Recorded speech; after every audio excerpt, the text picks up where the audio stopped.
Between now and the end of the year, particularly if you're doing 100 days of focus, it is officially festival time.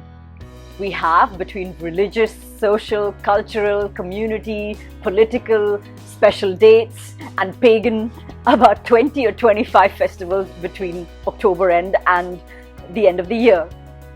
For a lot of us, this means party time, excitement, time away from work. For some of us, this could mean social anxiety, a fear of missing out, pressure to show up, tension about going back to our biological families, or even a sense of loneliness of being in a new place, not having people who want to celebrate with us or that we want to really celebrate with, a feeling of isolation.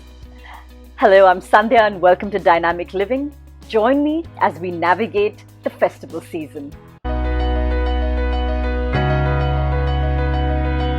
Let's begin by talking about what festivals mean and how they actually came about. As with everything, they often have religious roots, but also very strong roots in agriculture. Our early festivals were all about harvests and commemorating special dates and bounty of different kinds. Festivals were also important to bring communities together, to create a sense of oneness, a sense of belonging, and a sense of purpose that is joint and towards a greater cause. Festivals could also be to celebrate particular people, deaths, births, and certain political events as well. A sense of community also came from the geography you were in or your social standing. So there's no real reason or an excuse for a festival, just that there is one always round the corner. And it means different things for different people. Today, many of us have lost the meaning behind festivals, the real reasons why they came about. And some of those meanings could be very important in connecting us together as human beings, for us to rediscover the values that make us essentially humane, of love, of kindness, of giving, of sharing, of thanksgiving. Instead, many of our festivals have become about instant gratification, partying, gifting, commercialism. Yes, a lot of people make a lot of money out of these festivals too. But this is our chance to reclaim our lives. If you're on a path of focus, know that events like these will come and go. They all are just a part of life. No reason to get overexcited, no reason to get anxious either. Stick with me and let's figure out how to do this right. Number one, our first step is to pause and discern.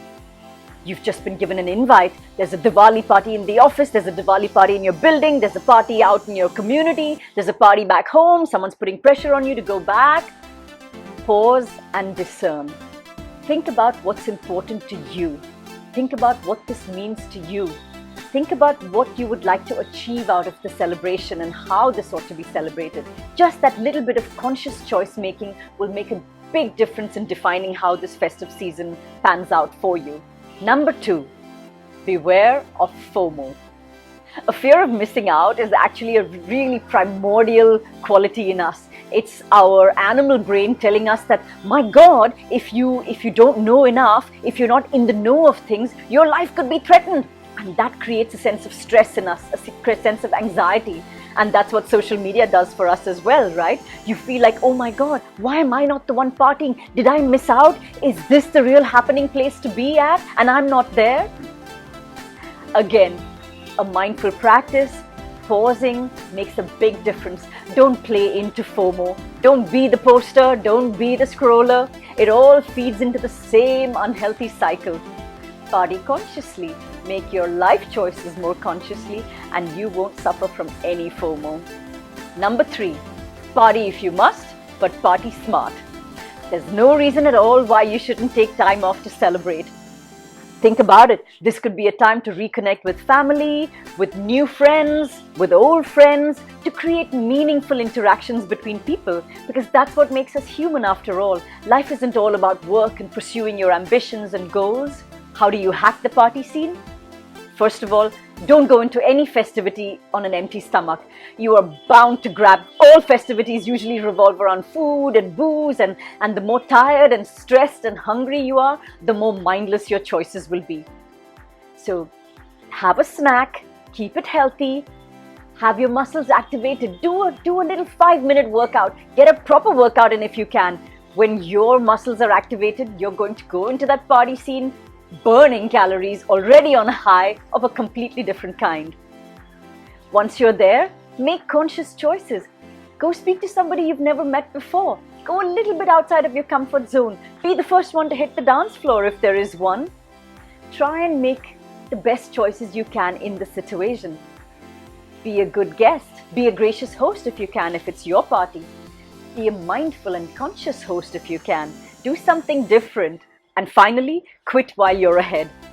Just because you partied till 5 a.m. when you were in your teens and 20s doesn't mean that you need to continue to do that for the rest of your life. You've shown up, you've been a good guest, say your thank yous and leave when you believe the time is right. Particularly if you have many parties lined up, particularly if you know that you're on a mission to live a healthier life, to be more conscious about the way you live your life.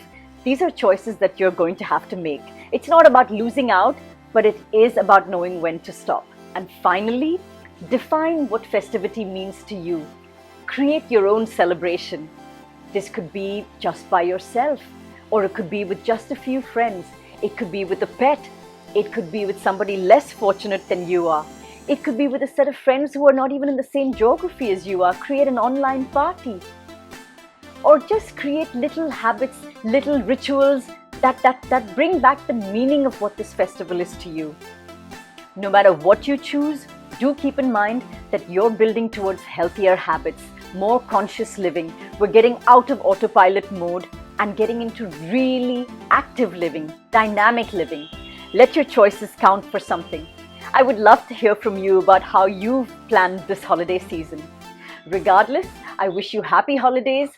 We'll keep strong with 100 days of focus. Be well, stay happy. Thank you for watching.